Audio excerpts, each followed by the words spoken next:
Bonjour à tous les gamers. Nous nous retrouvons aujourd'hui dans le but de découvrir tous ensemble les séries de fighting BlazBlue. Avant toute chose, petit disclaimer. Tous les boomers puristes branleurs de la FGC, on se calme. Oui, je suis à chier au fighting. Oui, cette vidéo n'a rien à vous proposer niveau gameplay. Mes marathons ont toujours eu pour but de faire découvrir les séries à des normies casus comme moi. Donc, chut. On ferme sa gueule. Pour tous les intéressés, je vais expliquer le déroulement du marathon. J'estime que pour ce marathon-là, il faut bien présenter les personnages. Car les survoler et ne pas mentionner qui ils sont, c'est échapper au kiff principal de BlazBlue. À ce lore dense qui m'a vraiment captivé pendant quelques mois.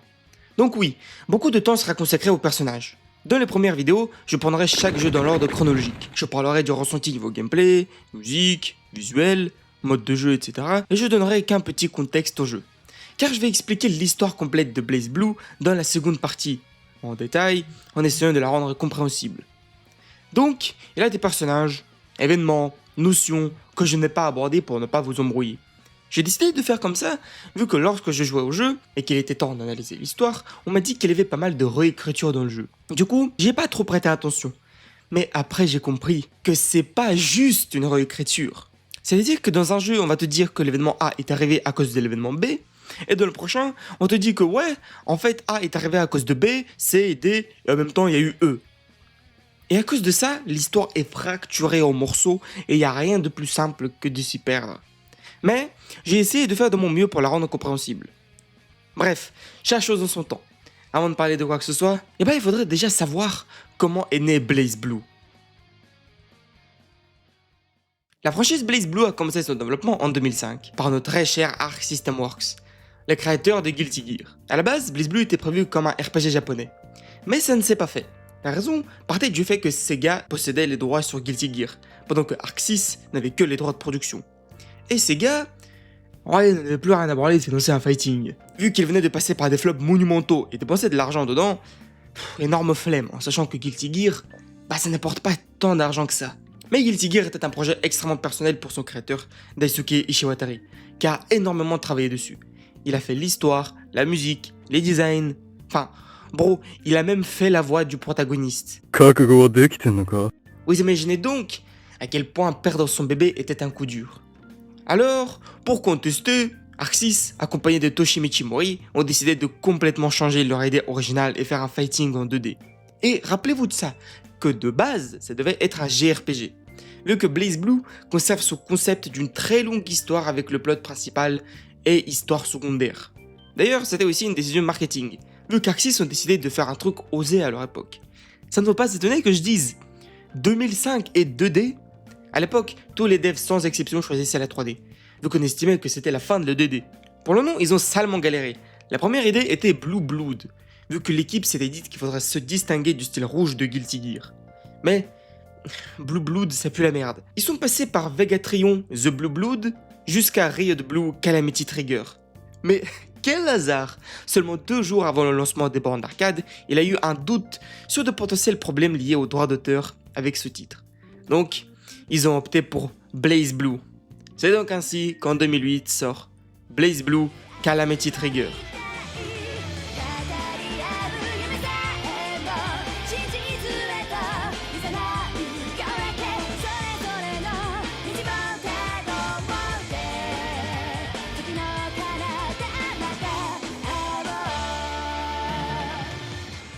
Le premier opus de la série m'a mis une claque monumentale. Je pensais que BlazBlue c'était juste un fighting comme un autre. Mais comment j'avais tort? Ce que je tiens à noter, c'est que contrairement à son grand-père Guilty Gear, BlazBlue est un fighting extrêmement accessible. Techniquement, vous vous battez avec 3 touches et demie. Et une de ces touches, c'est le drive. Chaque personnage a son propre drive. C'est assigné au bouton A sur votre manette, et ensuite vous pouvez les mixer pour obtenir encore plus d'attaques spéciales. Par exemple, Jin peut congeler ses ennemis. Ragna a des attaques qui lui permettent de se soigner. Noël active des combos avec son Bulwark. Et vous n'imaginez pas à quel point les combats deviennent variés grâce à ça. Ça rend le personnage vraiment unique et facilement reconnaissable. Avec les drives, Arc 6 ont aussi ajouté une mécanique appelée Astral Hit. Vous vous rappelez de l'insupportable instant kill des premiers Guilty Gear, qui était trop simple à mettre et te faisait gagner les 2 manches? Et les devs se sont dit qu'il fallait nerf ce truc s'ils voulaient le mettre dans leur jeu. À présent, c'est une feature pour rage bait votre adversaire. C'est une espèce de coup de grâce qui a des conditions strictes à exécuter. Il n'y a qu'un seul moment où vous pouvez l'utiliser. Après une manche gagnée, c'est-à-dire pendant le combat final. Mais là encore, ce n'est pas fini. Il faut que les HP de votre adversaire soient dans le rouge, c'est-à-dire moins de 35%. Et là encore, faut pas arrêter votre Astral Hit, vu qu'il consomme l'entièreté de votre barre de hit. Le truc, c'est que je ne savais même pas qu'ils étaient présents dans le jeu, jusqu'à ce que je finisse le mode arcade avec Ragna. C'est là que j'ai remarqué qu'il faut débloquer le Astral Hit des personnages. Donc en plus d'être assez difficile à mettre, c'est des moves complémentaires qu'il faut débloquer en terminant leur mode arcade respectif. Et puis, faut le dire quoi, c'est des animations vraiment stylées. On voit clairement que Moripi aime beaucoup ses personnages. Ça se voit dans les petits détails. Rien que les drives. Mais en plus, les animations sont excellentes. Et tiens, vu qu'on en parle, il est grand temps d'introduire notre cast. Mais d'abord, il faut que je vous donne un peu de contexte. Le monde de BlazBlue se passe un siècle avant l'apparition d'un monstre appelé la Bête Noire. Il faisait des ravages dans le monde jusqu'à ce qu'un groupe de 6 héros apparaît pour détruire ce monstre. Un de ces héros créa alors des armes pour que les humains puissent utiliser de la magie artificielle, appelée Ars Magus. Ces armes sont appelées grimoires, et même si on pourrait croire que c'est des livres, c'est pas le cas. Dans le monde de BlazBlue, le mot grimoire est une arme. Ce héros a distribué des grimoires à des humains pour créer une armée capable d'affronter la bête. Après une longue guerre baptisée la guerre noire, le monstre a fini par être abattu. Malheureusement, à sa mort, la bête noire a libéré une énorme quantité d'énergie appelée Sétyr. Le Sétyr, c'est un peu compliqué à expliquer, mais pour faire simple, c'est l'énergie qui constitue absolument tout dans le monde de BlazBlue, jusqu'à l'âme. Un peu comme les atomes de notre monde. Sauf qu'ici, c'est plus tangible, et on peut s'en servir pour alimenter les grimoires et utiliser l'Ars Magus. C'est présent autour de nous en petite quantité, et c'est inoffensif. Sauf qu'en grande quantité, le Sétyr a la propriété de modifier l'ADN et l'âme d'une personne. Suite à ça, l'humanité a trouvé refuge en hauteur, en baptisant des villes appelées villes hiérarchiques. Ces structures ont été construites par la nouvelle force militaire connue comme le Novus Orbis Librarium, ou la NOL, ou encore la librairie. Cette même force a décidé qu'ils étaient le nouvel ordre, et qu'à présent, c'est à eux de décider qui a le droit d'utiliser les Ars Magus. Que la NOL quoi. Bien sûr, personne n'était d'accord avec cette décision, ce qui a mené à des rébellions massives et même une guerre civile sur les terres de Ikaruga, où le maître du clan a été tué par la NOL, ainsi leur donnant les pleins pouvoirs. À présent, dans chaque ville hiérarchique, la NOL a installé des chaudrons, qui sont des passages directs entre notre réalité et la dimension de la GNA, ou les limites, ou encore la boundary. Cette dimension est la source de tout le Sétyr imaginable. La NOL les garde pour alimenter leur Ars Magus, mais aussi dans l'espoir de trouver le centre de la boundary où ils espèrent trouver la forme la plus concentrée du Sétyr. Selon leur théorie, s'ils arrivent à trouver un accès à cette source, ils pourraient modifier l'espace-temps avec leur grimoire. Cette source est appelée le Azur. Bon, j'espère sincèrement que je ne vous ai pas perdu et que je ne suis pas allé en couille, vu que c'est des notions très importantes dans l'histoire de BlazBlue. Mais dans tous les cas, ne vous en faites pas, je ferai une vidéo pour parler plus en détail de qu'est-ce que l'histoire de BlazBlue. Mais là, il est grand temps d'introduire nos personnages. Le protagoniste de la série est Ragna the Blood Edge. Dans sa jeunesse, il était orphelin vivant dans une église avec sa sœur et son frère. Jusqu'au jour où son frère a brûlé l'église, tué leur sœur et a coupé la main de Ragna. Ouais, comme ça quoi. Il a ensuite été sauvé par Jubei, un homme chat qui révèle être l'un des 6 héros. Il remplace la main de Ragna par un grimoire, le grimoire Azur. Eh oui, bien deviné. Il permet à Ragna de manipuler le Azur. Maintenant, il est dans le but de détruire le chaudron de la NOL, ainsi que se venger de son frère Jin Kisaragi. Jin a eu un putain de glow-up entre deux. Il n'a pas perdu de temps. Il a rejoint la NOL, combattu pendant la guerre civile à Ikaruga et a même tué le maître du clan. Acclamé comme le héros de Ikaruga, il a été promu commandant au sein de la NOL. Aux yeux de tout le monde, c'est un homme au sang-froid, qui ne se mêle pas des affaires de la plèbe. Mais en réalité, c'est une tsundere trop kawaii qui est obsédée par son grand frère. Dans l'histoire, dès qu'il a entendu que Ragna se dirige vers le chaudron de la ville de Kagutsushi, il abandonne tout et décide d'y aller aussi pour se réunir avec son frère. Il se bat en utilisant son épée Yuki Anessa, qui lui permet de contrôler la glace. Pour finir ce trio, il y a aussi Noël Vermilion, une officière de la NOL qui travaille avec Jin. Bien que le jeu ne la présente comme une putain de chochotte qui perd rapidement ses couilles, elle possède une paire de pistolets qui la rendent surpuissante. C'est aussi un personnage avec beaucoup de lore. Mais ça, c'est ce qui concerne le cast principal. Nos personnages secondaires ne sont pas moins intéressants. Rachel Alucard est sûrement aussi importante que le trio. Rachel est une vampire loli snob qui prend toujours tout le monde de haut. Elle dispose aussi d'un statut spécial dans le monde de BlazBlue. Elle a accès à une énorme quantité d'informations, y compris à l'avenir. Mais il lui est strictement interdit de dire explicitement ce qui va se passer. Elle a donc trouvé une entourloupe pour guider Ragna là où elle veut pour ses propres objectifs. C'est aussi une zoneuse qui envoie plein de conneries sur son adversaire. Et son drive lui permet de contrôler le vent pour mieux se déplacer ou déplacer ses objets. Pour contrebalancer la Loli, Arxis ont aussi préparé un Shota, Carl Clover. Carl est un puppet fighter qui, malgré son âge, possède un Nox Nictores, Nirvana. Il était autrefois à l'académie avec Noël et Jean, mais afin de poursuivre ses propres objectifs, il est devenu mercenaire.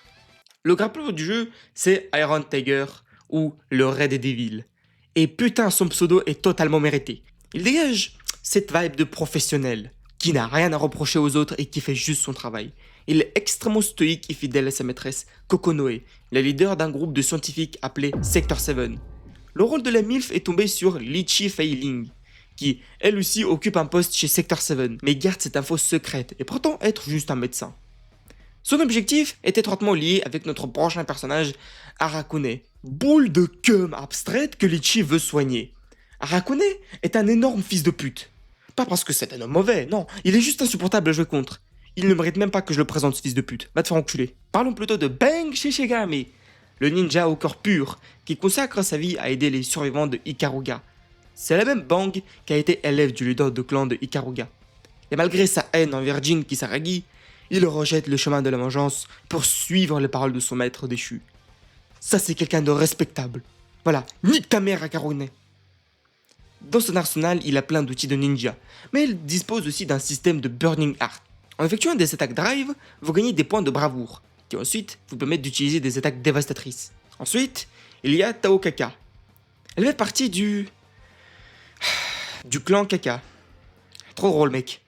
C'est un clan rempli de 4 girls qui ont une résistance au sétir, ce qui leur permet de vivre au pied de la montagne. Tao Kaka est très stupide, pense qu'à la bouffe et me rappelle pas mal Power de Chainsaw Man. Hakomen était autrefois l'un des 6 héros qui ont combattu le Black Beast, mais à présent, son but est de tuer Ragna. Putain, il a pas mal de trucs au combat avec Jin. Clin d'œil, clin d'œil. Son système de drive me rappelle celui de Bang.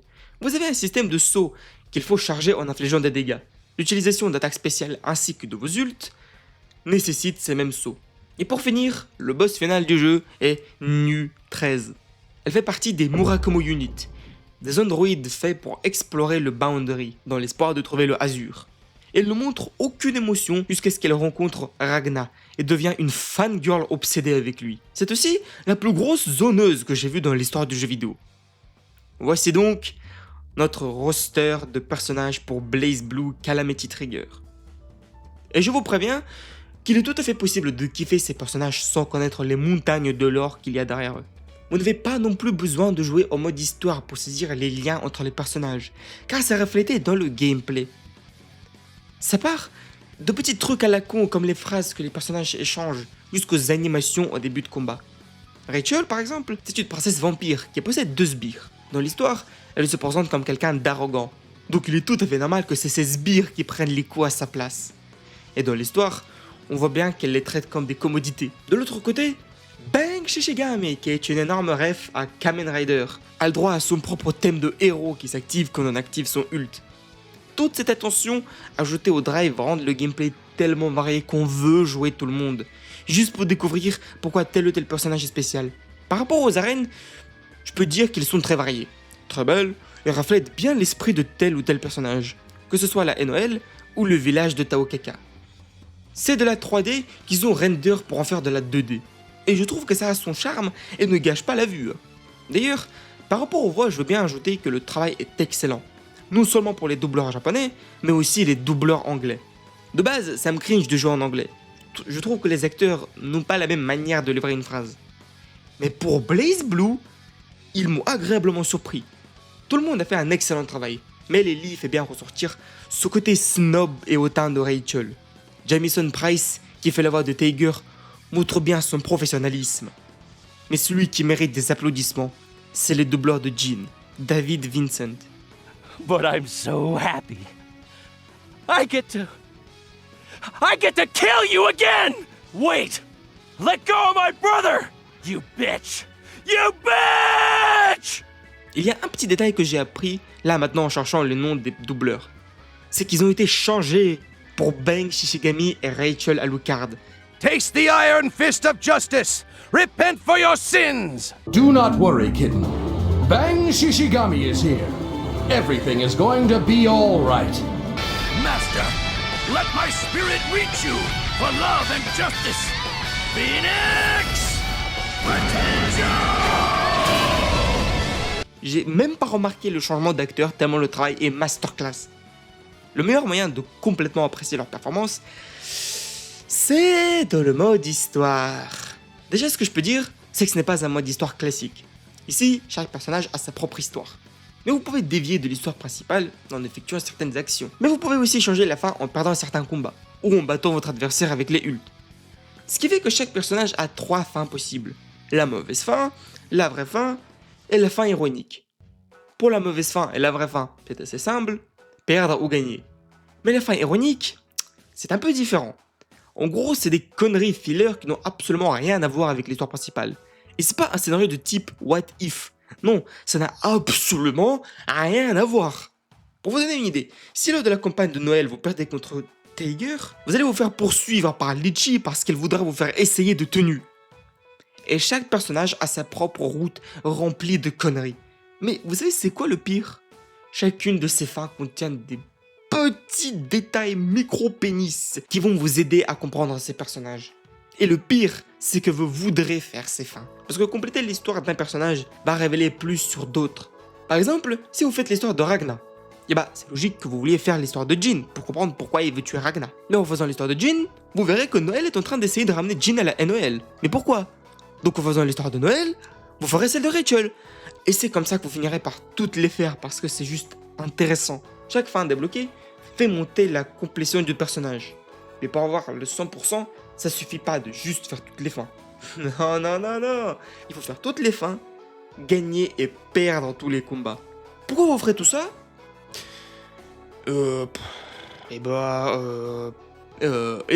Compléter la campagne des personnages de 100%, vous récompense avec une interview avec le doubleur de ce même personnage. Ce qui est une vraie masterclass. もうずっとプレイブルーでプレイしたいと思います。以上、ノエル・バーミリオン役の近藤かな子でした。それでは Bon, dommage que ce soit en japonais, sans sous-titres.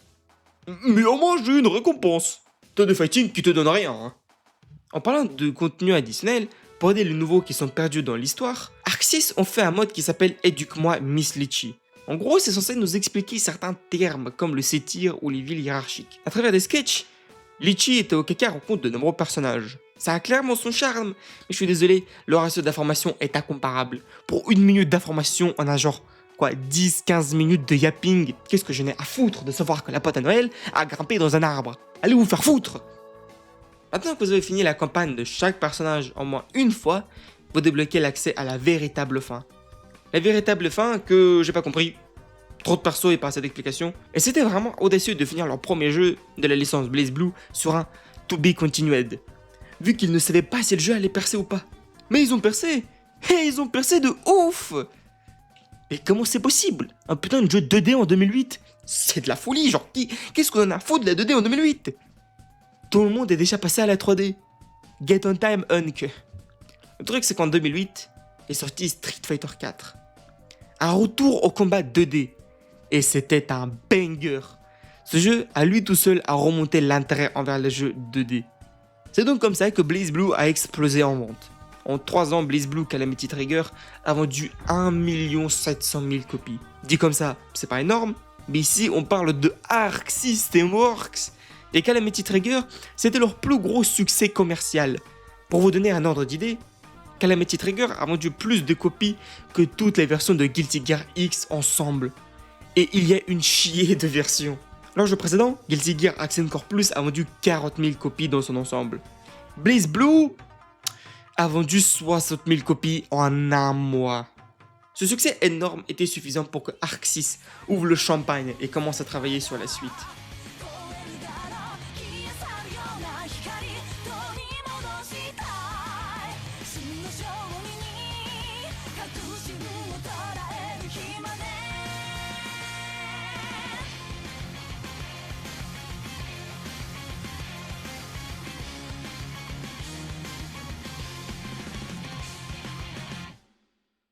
Quantum Shift est sorti en 2009.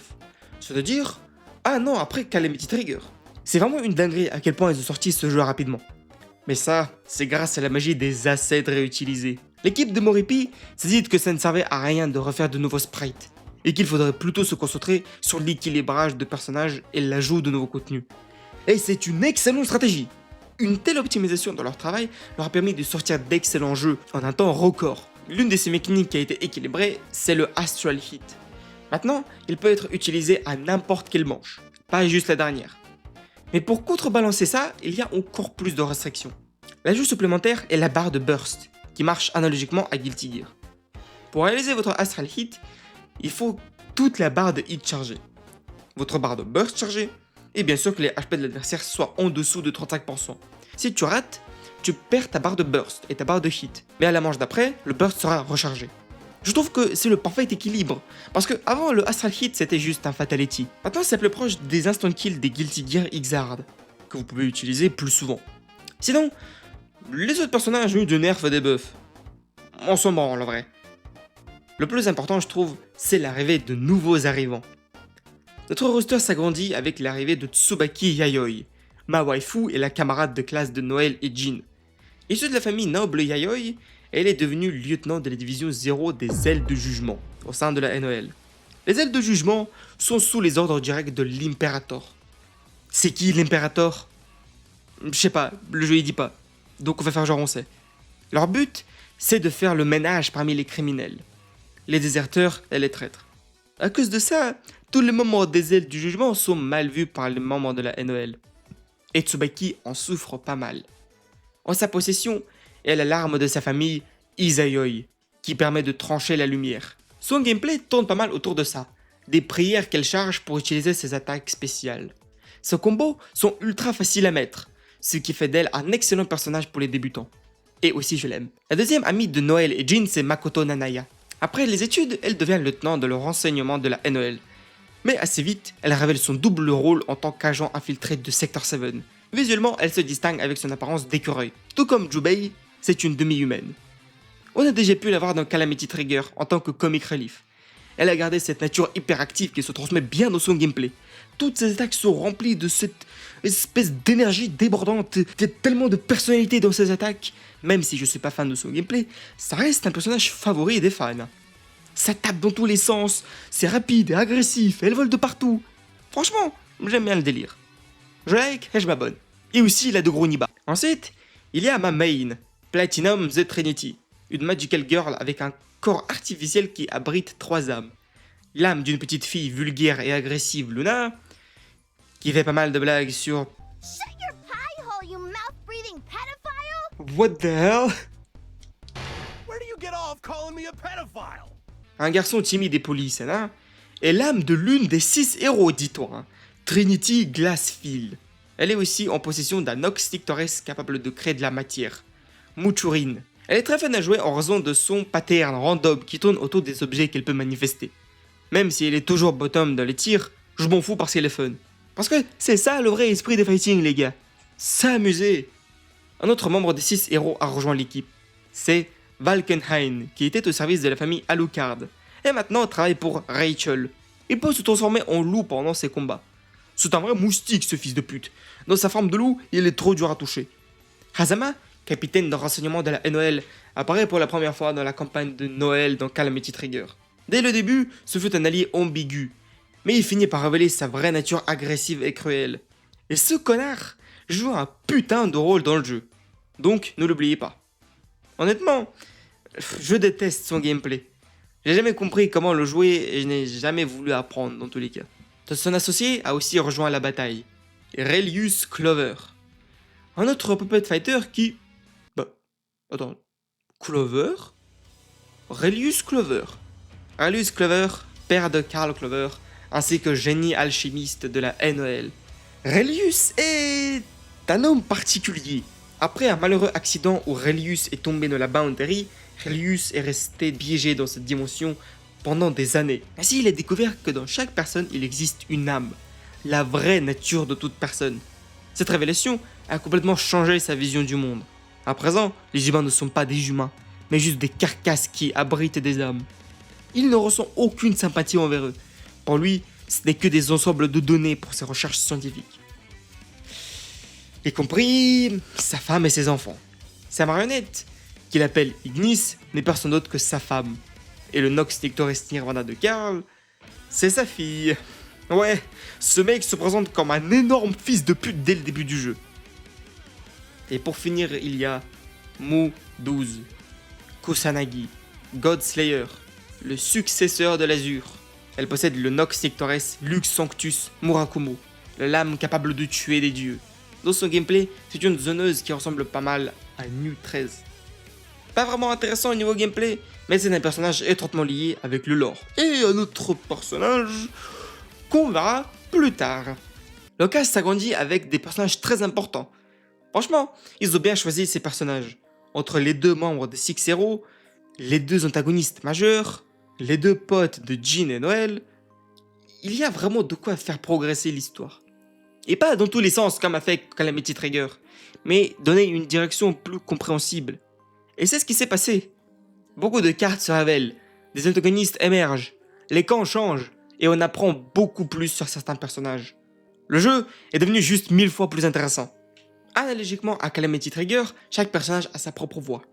Mais cette fois-ci, pour obtenir la véritable fin, il ne faut pas finir la campagne de tout le monde. Il vous suffit d'avoir la véritable fin pour Ragna, Jin, Noël, Rachel, Tsubaki, Hakomen et Hazama.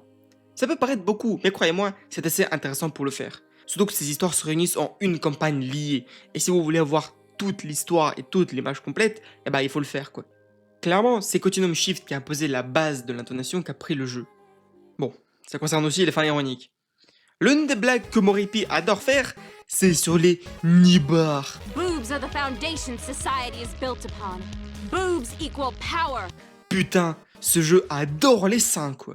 Tellement ce mec aime les nichons, j'ai trouvé une interview de Moripi qui fait une tier list des seins du jeu. Ça c'est un homme à qui j'aimerais serrer la main. Sinon, je n'ai jamais été un grand fan des fins ironiques. Ça me fait chier plus qu'autre chose. J'ai l'impression que je suis les seuls quoi. La grande majorité des personnes avec qui j'ai eu l'occasion d'en discuter aiment bien ces fins. Bon, je me lune que je suis trop ringard pour kiffer ça. Par contre, ici je veux bien pointer que l'équipe d'adaptation anglaise était en gros crunch sa mère. Il y a beaucoup d'erreurs de type les voix qui ne correspondent pas aux sous-titres. God damn it, old man. I know you're trying to hold back that laugh. Des sous-titres inexistants. Et parfois, le jeu passait de l'anglais au japonais. The near future. カカ族は最大個体数100の軍隊を形成するよう調律された生物兵器です。村の人口はこれまでの統計通り決して100を超えることはなく、もし何らかの問題によって急激に人口が減った場合も無性生殖によって自動的に個体数を回復するでしょう。I see. Je sais pas pourquoi Continuum Shift a été aussi saccagé, en sachant que Calamity Trigger n'avait aucun de ces problèmes. Ça reste des petits trucs de con en soi, rien de critique. Mais c'est la première fois que ça m'arrive en jouant à un jeu vidéo. Surtout à un novel. Maintenant parlons de la rejouabilité. Calamity Trigger ne pouvait pas beaucoup s'en vanter. Continuum Shift a inversé la tendance. Et Arc 6 nous a réservé plusieurs modes de jeu. On va passer les modes basiques comme le mode entraînement ou le tutoriel pour aborder le mode Abyss. J'arrive pas à croire que je vais le dire, mais c'est un fighting roguelike. Qui l'eût cru? Dans sa base, c'est un mode survie de Guilty Gear X, où vous sélectionnez votre personnage et enchaînez des combats jusqu'à atteindre un seuil de points et affronter un genre de boss. Sauf qu'ici, les victoires vous font gagner de l'or ainsi que laissent choisir une amélioration pour votre personnage. Que ce soit la défense, les HP, les dégâts, vous pouvez même débloquer certains coups. Tout cela a un prix dans la boutique qui est disponible avant chaque run. Donc oui, je rigolais pas quand je disais que c'est un roguelike. Chaque run te fait réfléchir à comment tu vas dépenser tes ressources. Est-ce que tu vas aller nu? Ou est-ce que tu vas choisir 2-3 améliorations? Est-ce que tu vas choisir de te régénérer ou prendre de l'or à la place? Est-ce que tu vas améliorer les dégâts ou la défense? Ça crée des enjeux. Ouais, tu peux te payer ces améliorations maintenant, mais si tu flops, tu perds ta monnaie. Et il faudra regrind. À cause de ce système, chaque victoire est extrêmement satisfaisante. Et chaque défaite casse bien les couilles. Le seul petit problème, c'est que les premiers combats sont un peu trop chiants, avec quasiment aucun enjeu. La version Extended de Continuum Shift a ajouté le mode Légion, un excellent mode de jeu que j'aimerais voir dans d'autres licences de fighting. Après chaque combat, vous affrontez des groupes de personnages. Et pour finir, je veux parler du mode Unlimited Mars. Bah en vrai, je comprends pas pourquoi il existe. Sincèrement, si vous avez envie de vous faire dilater l'anus par une IA professionnelle, je vous en prie, hein. Mais perso, je suis trop nul pour ça. Unlimited Mars vous permet d'affronter des IA de malades mentales qui ne vont pas vous laisser jouer. Par contre, c'est vraiment impressionnant de voir ces gens réussir ces défis. J'imagine il y a des puants pour tout, hein. Le contenu solo de Continuum Shift est son plus gros atout. Je n'ai jamais vu un jeu avec autant de modes variés et amusants. J'ai même installé Continuum Shift sur mon Steam Deck et j'y jouais en route. Excellente expérience, hein. Ça se joue très bien sur le Steam Deck. En sachant que les serveurs en ligne de Continuum Shift sont un peu à l'abandon, c'est quand même bien que le jeu reste rentable en 2026. Avec tout ce contenu et la réutilisation des assets, le jeu ne pouvait être que rentable. Et oui, clairement, 1 700 000 copies, c'est pas rien. Un autre énorme succès, qui dû à sa rentabilité, a permis à Arc System Works d'annoncer leur prochain jeu BlazBlue.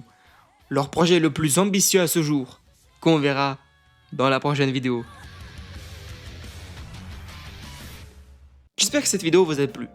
J'ai essayé d'aborder les sujets que je trouvais intéressants et de ne pas trop aller dans les détails techniques. Il y a des gens mieux placés que moi pour le faire dans tous les cas. Dites-moi en commentaire ce qui vous a plu, partagez les fun facts sur les personnages ou les jeux eux-mêmes, et sur ce, n'oubliez pas de liker, de vous abonner pour ne pas rater la suite. Et je dis au revoir aux vrais gamers.